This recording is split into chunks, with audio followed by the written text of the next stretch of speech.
தமிழ்நாடு அரசு நேரடி நெல் கொள்முதல் நிலையங்களில் 12 ஆண்டுகளுக்கும் மேலாக பணியாற்றி வரும் அனைத்து பருவகால தொழிலாளர்களையும் பணி நிரந்தரம் செய்ய வலியுறுத்தி நாகை ஆட்சியர் அலுவலகம் முன்பு 500க்கும் மேற்பட்டோர் உண்ணாவிரத போராட்டத்தில் ஈடுபட்டனர். தமிழ்நாடு நுகர்பொருள் வாணிப கழகத்தின் கீழ் அரசு நேரடி நெல் கொள்முதல் நிலையங்கள் செயல்பட்டு வருகின்றன. இதில் தமிழகம் முழுவதும் பட்டியல் எழுத்தர், பருவகால உதவுபவர், பருவகால காவலர் என 1600க்கும் மேற்பட்டோர் தற்காலிகமாக பணியாற்றி வருகின்றனர்.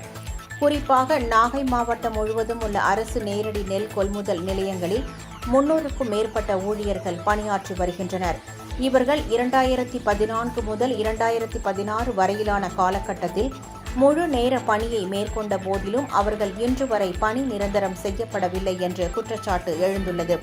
இந்நிலையில் 12 ஆண்டுகளாக பணிபுரியும் அனைத்து பருவகால பணியாளர்களையும் பணி நிரந்தரம் செய்ய வலியுறுத்தி நாகை மாவட்ட ஆட்சியர் அலுவலகம் முன்பு 500க்கும் மேற்பட்டோர் தங்கள் குடும்பத்துடன் இன்று உண்ணாவிரத போராட்டத்தில் ஈடுபட்டனர்.